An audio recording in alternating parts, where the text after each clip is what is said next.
Salut à tous, j'espère que vous allez bien, que vous avez passé un bel été. On se retrouve aujourd'hui pour parler de, je sais pas si on voit bien, mais de Walt Disney World. C'est parti.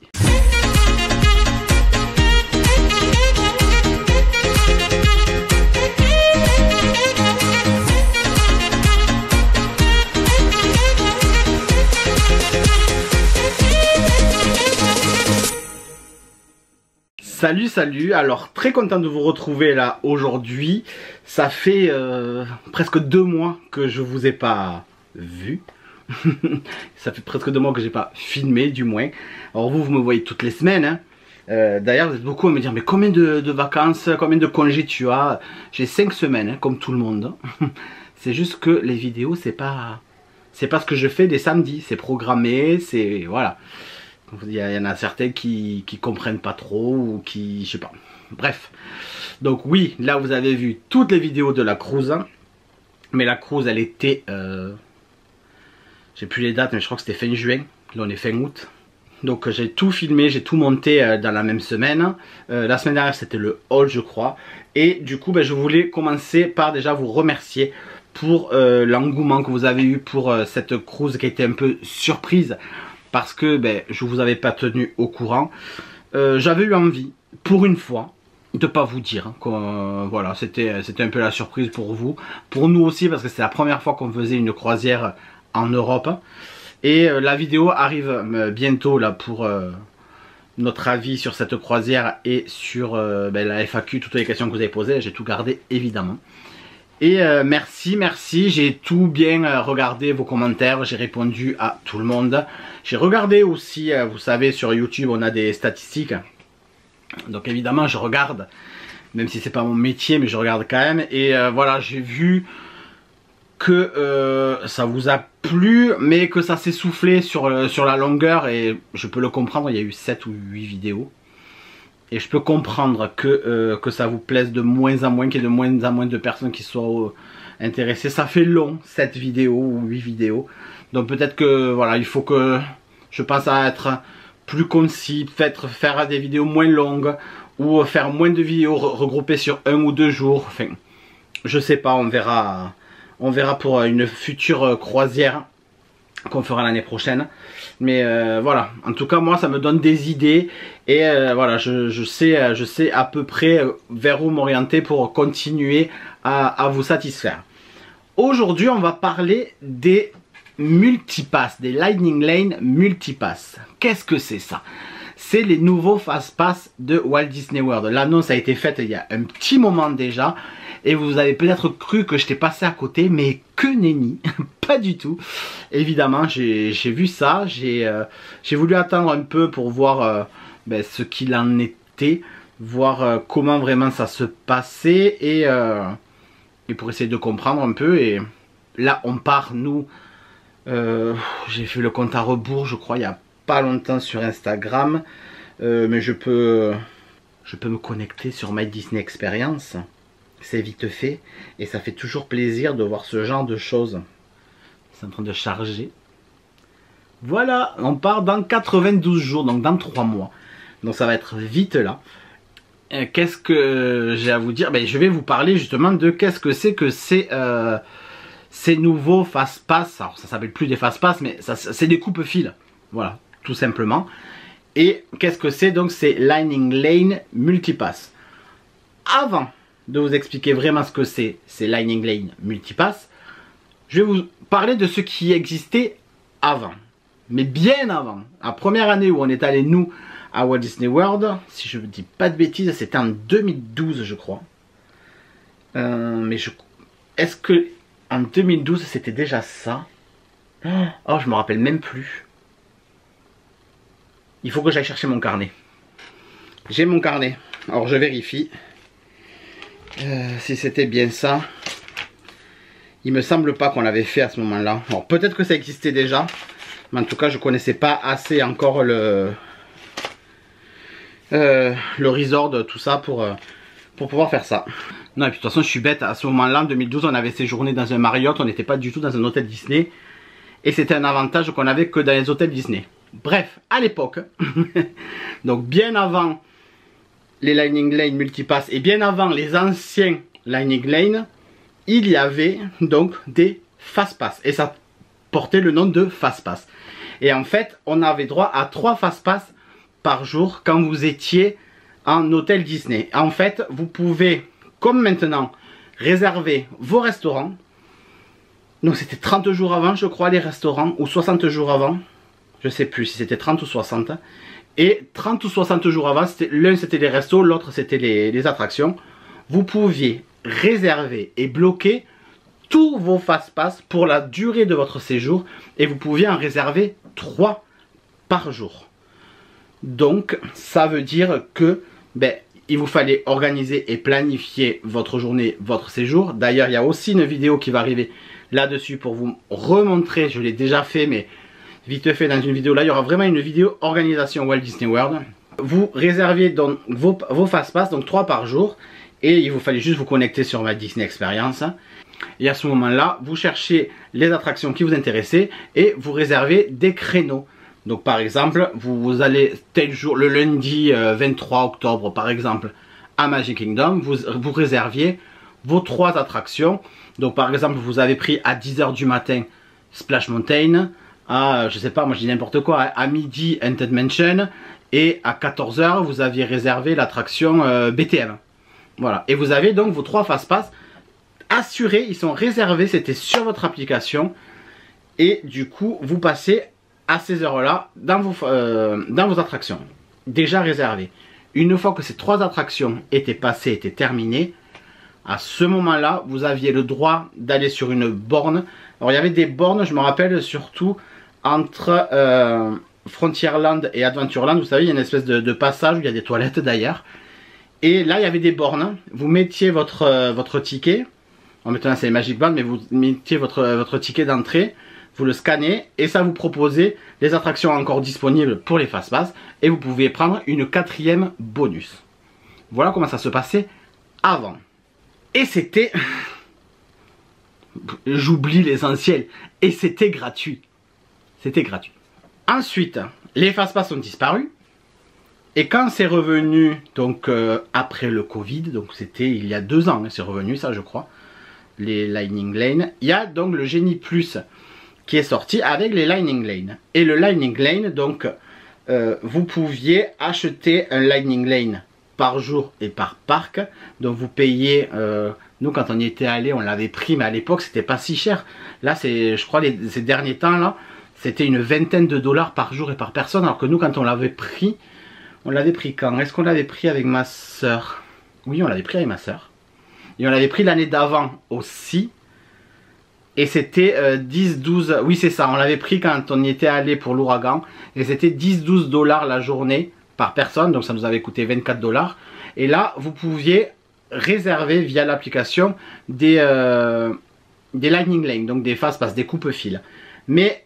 un après l'autre, c'est-à-dire que vous en réserviez un pour 10 heures.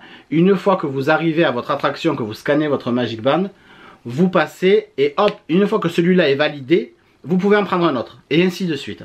Voilà, c'était ça et vous pouvez en prendre dans la limite de 7 par jour, je crois. En tout cas, c'était rentable à ce prix-là. Et il y a quelques mois, avant d'avoir les Lightning Lane Multipass, il y avait donc toujours ces Lightning Lane pour la journée, ce Genie Plus. En fait, c'était Genie Plus. Et ça coûtait, je sais pas, je crois que c'était 25 dollars. Ça avait doublé, c'était hors de prix. Ça veut dire que si là on y va avec Victoria, on en prend 3, ça nous fait du 70-75 dollars la journée, en plus du ticket, et en plus de tout ce qu'on paye. Donc voilà, là ça commençait à être cher. Et là, révolution, ça a rechangé. Donc c'est toujours Lightning Lane, et ça s'appelle Multipass. Alors, je me suis un peu embrouillé là quand je vous parlais de Genie Plus Lightning Lane. Donc le Genie Plus, c'était vraiment ce que vous preniez par parc et vous pouvez réserver autant de, enfin jusqu'à 7 par jour. Mais une fois que vous en faisiez une, vous pouvez en réserver une autre et vous réservez donc plusieurs attractions dans le même parc. Mais il y avait déjà les Lightning Lane individuels, c'est-à-dire que vous pouvez payer pour certaines attractions. Notamment, il y avait le train des 7 nains. Il y avait quoi? Il y avait les Gardiens de la Galaxie il y avait Ratatouille, si je dis pas de bêtises, il y avait Tron, là notamment la dernière année, l'année dernière, quand ça a ouvert. Au studio, vous pouvez payer pour quoi? Pour Rise, je pense. Si, pour Rise. Vous pouvez payer pour Rise et pour Slinky Dog, un des deux ou les deux.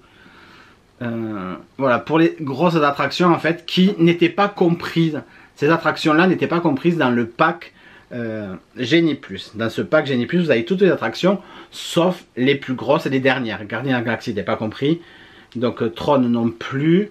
Au studio, il y avait Slinky Dog, il y était, donc il ne devait pas exister en individuel, mais Rise, il n'y était pas. Et il me manque quoi? À Epcot, les Gardiens de la Galaxie, je l'ai dit. Ah, et Animal Kingdom, il n'y avait pas Fly of Passage. Voilà.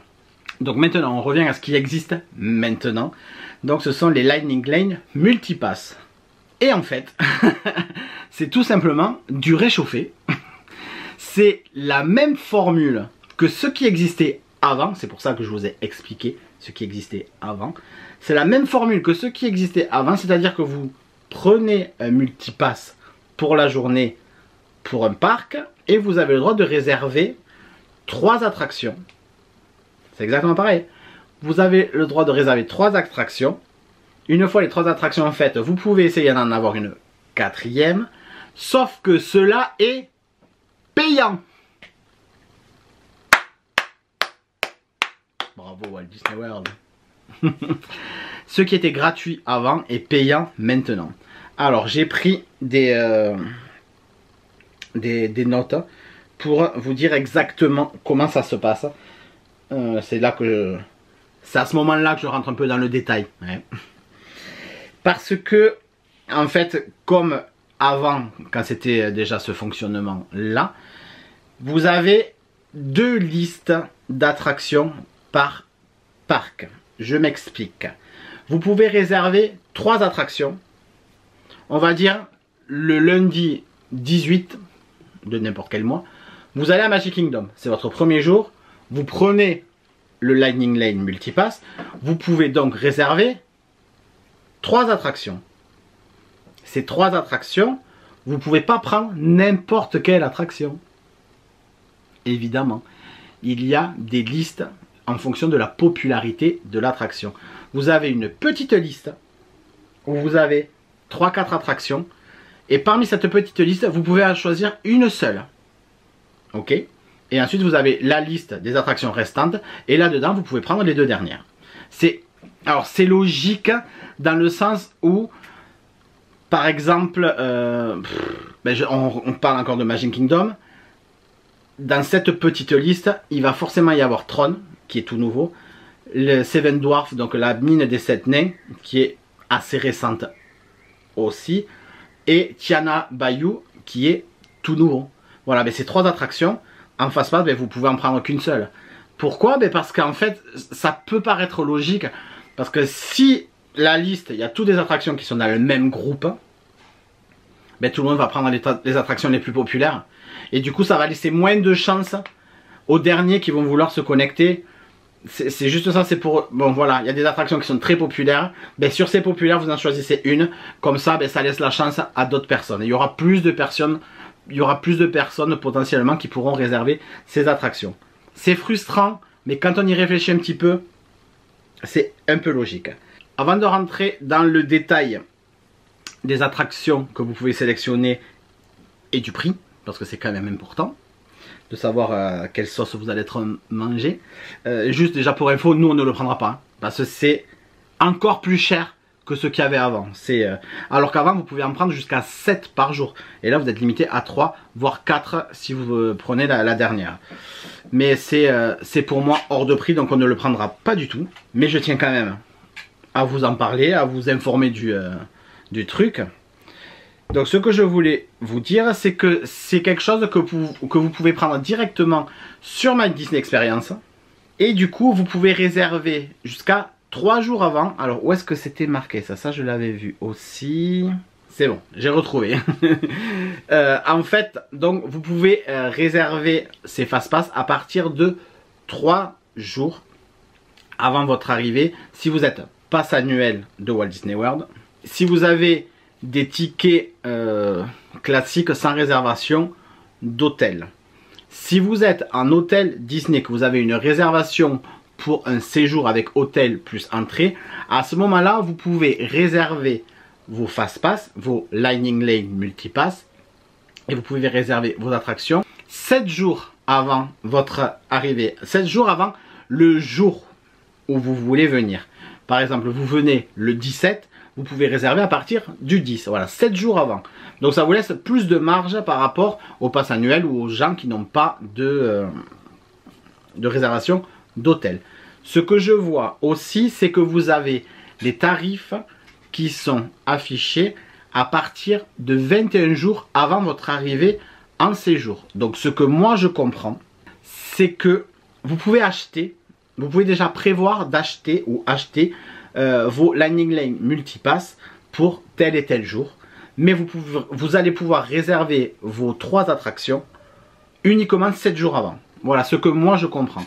En revanche, en fonction de la période, en fonction du remplissage du parc, voilà, en fonction du monde, de l'affluence, tout ça, les prix vont varier. Ça va de 20 $ par jour et par personne jusqu'à 40 $. Ça peut monter jusqu'à 40 $ par jour et par personne pour un parc. En sachant que je pense que Magic Kingdom, oui, va être le parc le plus cher parce qu'il y a plus d'attractions possibles. Et le moins cher sera toujours Animal Kingdom. Mais est-ce que c'est rentable de prendre pour Animal Kingdom? Je pense pas. Je pense même pas que ça soit rentable pour aucun parc, tellement c'est cher. Mais si jamais vous voulez le faire, voilà. Je reprends mon téléphone. Et là, on va parler donc de Magic Kingdom. Magic Kingdom, là, je suis pour une période... Est-ce qu'il y a la date de la période? J'avais regardé. Ah si, pour le 22... Voilà, j'avais regardé pour le 22 août. Pour le 22 août... Donc pour Magic Kingdom, on était quand même en Lightning... En plus c'est dur à dire. En Lightning Lane Multipass, on était à 27 $ par personne. Donc il vous faudra payer ça si vous voulez faire le Multipass. Et donc, ce que je vous disais, comme attraction, vous aurez le choix entre 3 attractions. Et parmi ces attractions, donc vous avez 2 groupes. Vous allez pouvoir prendre une seule attraction du groupe A et 2 attractions du groupe B. Le groupe A, il y a BTM, Jungle Cruise, Peter Pan, Space Mountain et Tiana Bayou Adventure, l'ancien Splash Mountain. Voilà les 5 attractions que vous pourrez prendre. Une seule parmi celles-là. Ou 0, hein, mais maximum une. Vous ne pourrez pas en prendre 2. Et dans les autres, ben, vous avez tout le reste. Vous avez Buzz, vous avez Dumbo, Haunted Mansion, Small World, les tasses, Winnie l'ourson, Pirates des Caraïbes, tout le reste. Voilà. Pour Epcot, donc pour Magic Kingdom, on était à 27 $. Pour Epcot, on est à 19 $. Donc c'est moins cher, mais ça reste encore cher. Dans le groupe A, ça fonctionne pareil. Vous avez le choix entre Frozen Ever After, Rémi, donc Ratatouille, et Soaring. Une seule des 3 vous pouvez prendre. Et parmi les autres, ben en fait, ben il ne reste plus rien. Il y a Disney et Pixar Short Film Festival. On l'a jamais fait, nous, c'est des courts-métrages de Pixar, mais à mon avis, il n'y a jamais personne. Il y a Journey into Imagination with Figment, il n'y a jamais personne. Living with the Land, no comment. Mission Space, des fois il y a un peu de monde, mais franchement ça passe. The Sea with Nemo, c'est très calme. Spaceship Earth, ça va. Et Turtle Talk with Crush, on l'a jamais fait non plus. Pour les studios, Hollywood Studios, le prix est à 24 $. Et donc dans le groupe A des attractions, vous avez Mickey Runaway Railway, ou le Faucon Millennium, ou Aerosmith, le roller coaster, ou alors Slinky Dog. Voilà, une seule des 4. Et dans les autres, vous avez les aliens Swirling Saucer, le spectacle de la Belle et la Bête, le spectacle Disney Junior, le spectacle Frozen Sing-Along, le karaoké, le spectacle Indiana Jones, beaucoup de spectacles. Hein. Les New Pets donc 3D, Star Tour, la Tote et Toy Story Mania. Et enfin pour le dernier parc, donc 17 $ pour Animal Kingdom. Et là il n'y a pas de groupe, vous pouvez tout réserver sauf... Tu vérifies? Mais je crois que je ne l'ai pas vu. sauf Fly of Passage. Vous ne pouvez pas le prendre. Voilà pour ça. Et donc à ça se rajoutent les Lightning Lane individuels, parce que ça existe toujours.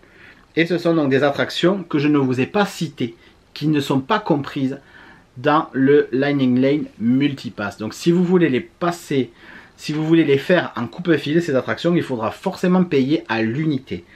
Et donc je reprends encore l'exemple de ce 22 août. Si vous voulez faire les Gardiens de la Galaxie en coupe-fil, il vous faudra payer 15 $ par personne. Si vous voulez faire Seven Dwarfs, c'est 11 $ à Magic Kingdom. Pour Tron, c'est 20 $. Les gens sont fous. Je suis sûr qu'il y en a qui le prennent, j'en suis sûr. Le Lightning Lane pour Star Wars Rise of Resistance, c'est 22 $ par guest.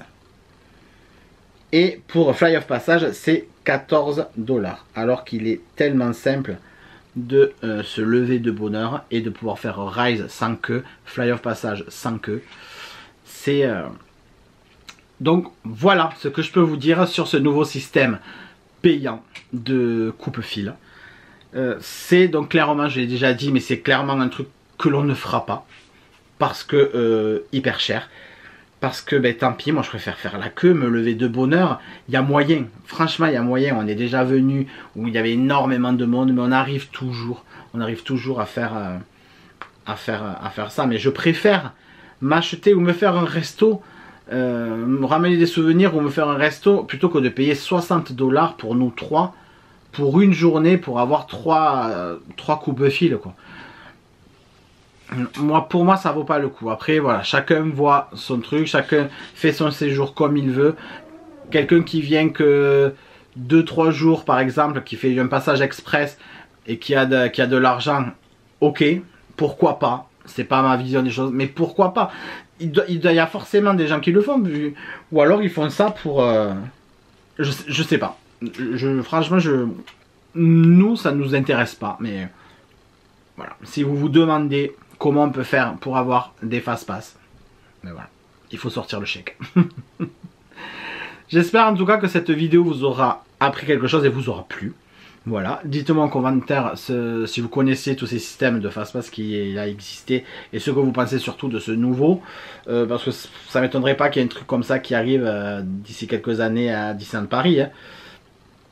Mais ça ressemble d'ailleurs un petit peu à ce qu'on a pu avoir à Disneyland Paris, non? Mais voilà, nous, ben, tant pis, on préfère faire la queue ou pas faire d'attraction, en faire au moins. Mais même avec Victoria qui a 4 ans, l'année dernière, on faisait encore la queue et ça se fait. Ça se fait, voilà, faut l'occuper, faut... Ça peut être pénible des fois, vous faites une demi-heure de queue et au moment d'embarquer, ah j'ai envie de faire pipi. T'as envie de l'éclater au sol, c'est clair. Parce que tu te dis, bon, soit tu fais le parent indigne, tu dis, écoute, tu te retiens et tu vas dans l'attraction. Mais déjà, Eden, la pauvre, ben, elle risque d'être inconfortable parce que si elle se retient, elle va se faire mal au ventre. Hein. Et s'il faut même, elle va pas réussir à se retenir. Et non seulement elle va se faire pipi dessus, mais en plus elle va pisser dans le siège, par exemple, du train de la mine. Et elle va tout salir, il faut le dire, ils vont nettoyer. Ou alors au pire, tu le dis pas, mais du coup, il y a quelqu'un qui va s'asseoir de... Voilà, vous imaginez le bordel. Donc nous, on fait partie de ceux qui... Tu veux faire pipi? Ben on va faire pipi, on refera la queue. On essaie, ça nous est arrivé, on essaie de demander, on peut revenir. Des fois ça passe, des fois ça passe pas. Mais c'est pas grave. Mais en règle générale, les attractions, les files d'attente, on l'occupe à la petite, on lui montre des trucs. C'est souvent assez dépaysant, les files d'attente. Donc ça passe. Ça passe, moi je préfère faire ça, voilà. Mais si vous voulez payer, voilà comment ça se passe. N'oubliez pas de vous abonner, d'activer la petite cloche pour ne pas louper les sorties de vidéos le samedi à 9 h.